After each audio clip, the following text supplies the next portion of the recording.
Characters in Dungeons & Dragons have an incredible array of abilities, skills, and proficiencies that they can bring to bear during the course of their adventures. But how do these things actually come into play during the course of the game?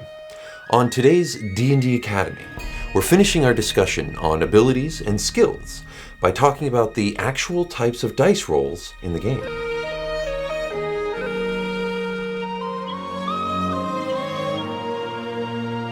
Ultimately, Dungeons & Dragons is a game about telling stories and rolling dice. In the last part of our 3-episode mini-series about character abilities, we're going to go over the 3 types of dice rolls that make up the game. The dice mechanics of D&D all follow the same basic concept.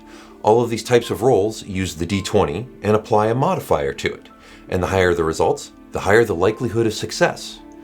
D&D uses what is called a target number as the measure of success on a dice roll. If the result equals or exceeds this target number, it is a success. If the results are lower than the target number, it is a failure. There is no gray area, it's only pass or fail. Each of the types of rolls has a different name for this target number, but mechanically, they all function on the same pass-fail concept. There are 3 types of rolls in D&D: ability checks, attack rolls, and saving throws. Like many things in D&D, most of this terminology is inherited from previous editions, so some older dungeon masters might call them by slightly different names.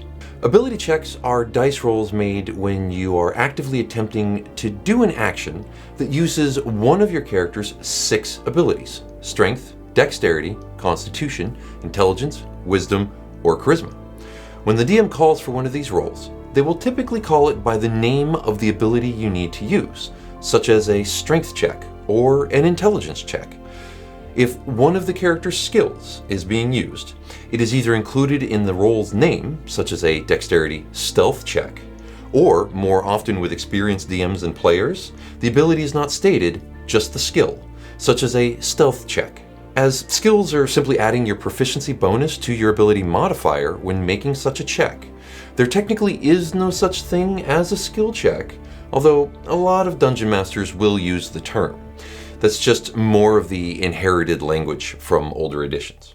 The target number for an ability check is called the difficulty class, commonly abbreviated as DC. The DC for ability checks, like all d20 rolls in the game, must be equal to or exceeded for a success. On either a success or a failure, the DM narrates how the attempt went and continues with the story's events. But what sets the difficulty class for a check? The DM does, and it's one of the most important skills for dungeon masters to have. It's up to the DM to be able to evaluate the in-game situation and determine an appropriate DC for what a character is attempting to do. Fortunately, DMs do not have to pick DCs blindly. Here is the typical difficulty classes chart from page 174 of the Player's Handbook. The levels of difficulty for an ability check are broken down into very easy, easy, medium, hard, very hard, and impossible. And each level of difficulty increases by 5, starting with a DC of 5 for very easy, and going up to a DC of 30 for impossible. For each challenge the characters face, the DM typically chooses how difficult the task is, and uses the chart to set the DC for the players to roll against. Moving on now to our second type of dice roll, we have the attack roll. This one is really straightforward. You make this roll when you are attacking a creature or an object with a weapon, or using a spell that requires an attack roll.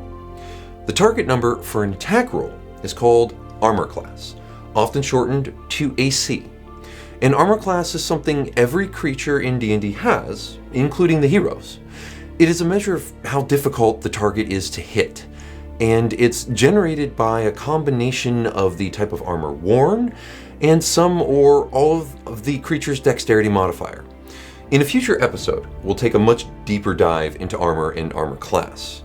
But for this video, it's enough to know that if it's a creature or an object, it has an armor class. When you attack with a weapon or a spell, you use one of the ability modifiers to add to your roll. Just like armor, we'll spend another video going over weapons in much greater detail. But the basics are, if you're attacking with a melee weapon, like a sword or an axe, you use your strength modifier. If you're using a ranged weapon, like a crossbow, you use your dexterity modifier. When making a spell attack roll, you use the ability your class uses to cast spells, as each class is different. Also, if you are proficient with the type of weapon or spell you're using, you get to add your proficiency bonus to this roll as well. On an attack roll, if you meet or exceed the target's armor class, you hit the target, and then you get to roll to see how much damage that attack did. This is primarily what the other dice in D&D are for. If you roll lower than the AC, your attack misses. Attack rolls also have special rules for rolling a 1 or a 20 on the die. If you roll a 1, the attack automatically misses regardless of what modifiers might have been added. There's no other penalties for rolling a natural 1 though. Automatically missing sucks bad enough. However, if you roll a 20 on an attack roll, this is known as a critical hit. Rolling a natural 20 on the die is an automatic hit no matter what, and you get to deal additional damage on the attack. We'll cover this much more in our upcoming combat video. It is worth mentioning, however, that critical hits and natural ones only apply to attack rolls. No other rolls have special rules for rolling a 20 or a 1. If a character is attempting something very hard on an ability check, so their DC is 25, but their modifier is only a +2, even rolling a 20 only gets them a 22, and they will fail. A natural 20 on an attack roll means finding a weak or vulnerable spot on the enemy, and this logic doesn't really make any sense on an ability check. Now, while ability checks and attack rolls are made when your character is actively attempting to do something, a saving throw is made when something is being done to you. Saving throws are for effects in the game that your character must attempt to resist or avoid, like being poisoned by a dagger or dodging out of the way of a collapsing wall. Oftentimes with spells, the spell's effect happens automatically when cast, and it's up to the target to roll a saving throw to avoid or mitigate that effect. Saving throws are similar to ability checks, where the DM will call for a saving throw of a certain type, such as a dexterity saving throw. In this instance, you roll the d20 and add the appropriate ability modifier to the roll. Additionally, each class in the game is proficient with 2 different saving throws, and thus get to add their proficiency bonus to these rolls as well. The target number for a saving throw is also called a difficulty class, and is often shortened to save DC. However, there is often no set scale for these types of DCs, as there's an endless variety of possibilities when it comes into what might cause someone to have to make a saving throw.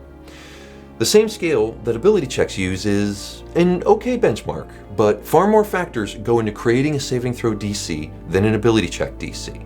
For instance, every spellcaster in the game has their own spell save DC, and that's based on their individual ability modifiers. Fortunately for DMs, each monster has its spell save DC as part of its stats, and when we get into creating characters, I'll cover how this DC is calculated for PCs.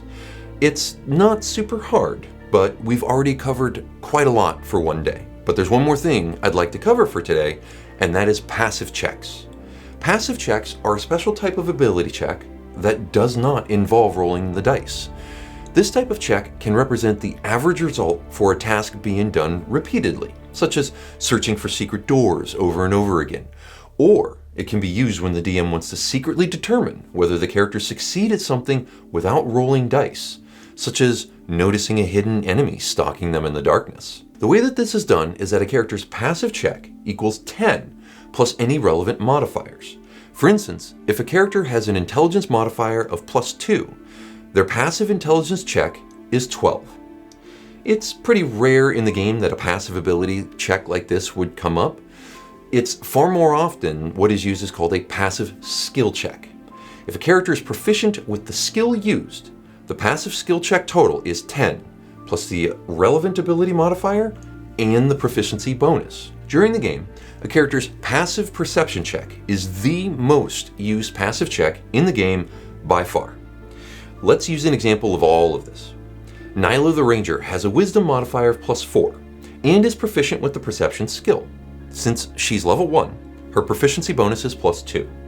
If we add everything together, starting with the 10, and then adding the +4 from her wisdom modifier and the +2 from the proficiency bonus, we find that Nyla has a passive perception of 16. If she was actively scouting a room in the dungeon, and there was a hidden door that was of medium difficulty to detect, and thus having a DC of 15. The DM would describe that as Nyla was surveying the room, she would notice that a section of the stones on one of the walls looked a little different, prompting Nyla's player to consider investigating it, all without having to roll any of the dice. And this finishes our overview of dice rolls in Dungeons & Dragons. Even though it seems like a lot, when you're playing D&D, what you're actually doing is just describing your character's intentions, and then the DM will call for one of these 3 types of dice rolls. The DM then compares your result to either the DC or AC for the check, and then narrates how the events play out. Thank you all again for joining me here today down in the dungeon. If you found this series helpful, consider giving the video a thumbs up and possibly share it with your friends and gaming groups. Likes, shares, and subscribers go a really long way towards helping out the channel, and we really appreciate everyone's support. We have a new D&D Academy video every Wednesday, and I hope you'll join me here again next Wednesday as we dive headfirst into danger and begin to cover combat in Dungeons & Dragons. See you soon.